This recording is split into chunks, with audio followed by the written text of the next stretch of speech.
এখনো পর্যন্ত July August অভ্যুত্থানের যে যোদ্ধারা রয়েছে তাদের যমুনার সামনে গিয়ে ঘেরাও করতে হয়, আন্দোলন করতে হয়, সংগ্রাম করতে হয়। যাদের বিনিময়ে আজকে পেয়েছি আমরা, আজকে স্বাধীন সার্বভৌম বাংলাদেশ উপভোগ করছি, সেই জায়গায় আমরা বলেছি জুলাই ফাউন্ডেশন দিয়ে এই 1400 মানুষের হত্যার ক্ষতিপূরণ সম্ভব নয়, এই 30,000 মানুষের পঙ্গুত্ব আহত মানুষের পরিবারের পুনর্বাসন সম্ভব নয়। সেই জায়গায় স্পষ্টভাবে বলে দিয়েছি এই ফাউন্ডেশন দিয়ে কাজ করা যাবে না।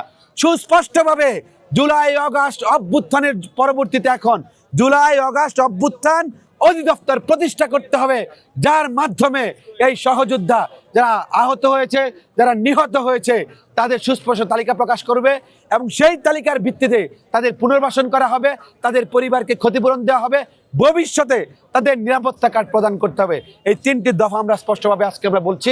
আরেকটা ব্যাপার আমরা বলেছি, রাষ্ট্রের এই যে শাসন ব্যবস্থা, এই শাসন ব্যবস্থা ভবিষ্যতে যদি আপামর জনগণ, ইতিহাসের সবচেয়ে বড় ব্যর্থতা হচ্ছে কি, ইতিহাস পড়ি আমরা, ইতিহাস থেকে আমরা শিক্ষা গ্রহণ করি না। 1400 মানুষ যে হত্যা হয়েছে, হত্যা কি আপনারা চোখে দেখছেন? সবাই দেখছেন 1400 মানুষ যে মারছে গুলি কইরা, 30,000 পঙ্গুত্বদের সবার সম্পর্কে আপনারা জানেন। আমরা জানি কি, নলেজকে অ্যাচিভ করতে হলে there are many kinds of way to achieve some knowledge is here. জ্ঞানকে অর্জন করতে হলে অনেকগুলো উপায় রয়েছে, আমাদের করেই শুধু অভিজ্ঞতা অর্জন করতে হবে না। আপনি চোখে দেখার মাধ্যমে জ্ঞান অর্জন করতে পারেন, আপনি স্টাডি করার মাধ্যমে জ্ঞান অর্জন করতে পারেন।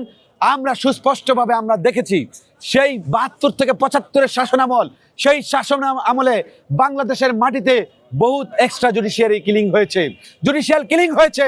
এটা পাঠ্যপুস্তক সহ জাসদের উত্থান পতন বইয়ে বিভিন্ন যে সেই ধরনের বই পর্যন্ত আওয়ামী লীগ ফ্যাসিবাদ সরকার নিষিদ্ধ করেছিল।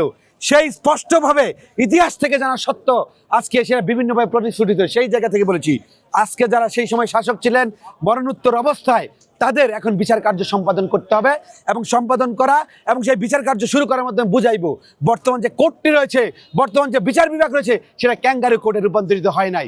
সেই জায়গায় আমরা বলেছি, আমরা স্পষ্টভাবে আপনার প্রশ্নবিদ্ধ করতে পারেন তোমাদের বয়স তো 75-এর সময় ছিল না।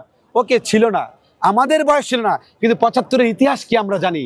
এই যে 1400 মানুষ মারা গিয়েছে তাদেরকে আমরা দেখছি, বড় সব তো দেখি নাই। আমি রবার বুলেট হয়েছে আপনারা জানেন, আওয়ামী লীগের ফ্যাসিবাদের 11টা মামলা মাথায় লিয়ে ঘুরছি জানেন, এডিসি নাজমুলের অধীনে রিমান্ডে ছিলাম আপনারা জানেন না। যখন আমরা পত্রিকা গণমাধ্যমে আপনারা জানেন, সুতরাং সেইভাবে আমরা জ্ঞান অর্জন করি। এই 3টি দফা বাস্তবায়নের মাধ্যমে আগামী জুলাই অভ্যুত্থান চেতনা বাস্তবায়িত হবে এবং তারুণ্য নির্ভর বাংলাদেশ প্রতিষ্ঠা হবে।